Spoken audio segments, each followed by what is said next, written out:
Hi, my name is Jennifer Perrine, and I'm here to talk about how to make every word count when you're writing your college application essay. So when you're thinking about how long your essay should be, the first thing that you want to do is check the guidelines.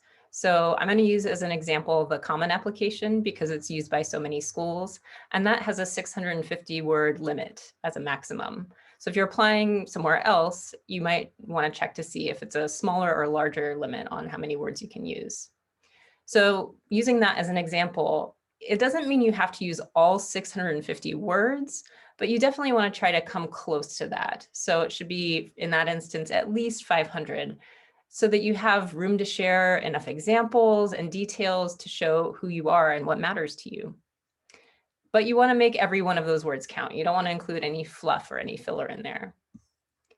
So why does word count even matter? Well, if you go too short, say like 250 words, which is the minimum for the Common Application, admissions folks might think you don't really care about their school or that you haven't put enough thought in, even if you've put in a ton of effort. And if you go over the maximum limit, it could seem like you're not paying attention to the details of the instructions, and admissions counselors might even just stop reading altogether after a certain point. And if you're putting your application in through an online system, it might just cut you off mid-sentence, which you definitely don't want. So how do you figure out what to do if your draft is way under the maximum word count? Well, the best thing to do is just to write more, which is easier said than done. But a lot of application questions, they're asking you to write about something that you're passionate about or something that's meaningful to you. And so here's a couple different ways that you could approach that question all within the same essay. So the first one is to write about how you developed that passion. Where did it come from? How did you get interested in it? Where was there somebody or a particular event that sparked your interest? The second way to write about it is to write about how you've used your passion to help someone. So maybe you passed your passion on to somebody else, or you've used it in your community, or it's inspired or set an example for somebody else, or maybe it's helped you in some way. And then the third way to write about it is to write about what you want to do with that passion in the future. So maybe it informs what you want to do in college or with your community, or maybe there's some skill or mindset that you learned from it that you want to carry with you through the rest of your life. So no matter what it might be, to help write more, go ahead and pause the video and write at least 8 sentences about each of these 3 things and come back when you're ready.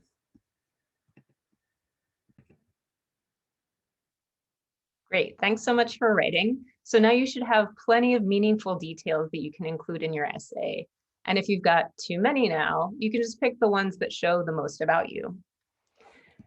But what if you're on the other side of the spectrum and your draft is over the maximum word count? So there's a couple different scenarios here. One is maybe it's only a little bit over, maybe it's 50, 60, 70 words over. And that's can be handled this way. You can read it out loud to somebody you trust or just to yourself even to kind of get a fresh perspective on it. And then you can go through and underline anywhere where you repeat an idea or you give a lot of background information. And in those situations, you might be able to condense a whole paragraph down to just one sentence.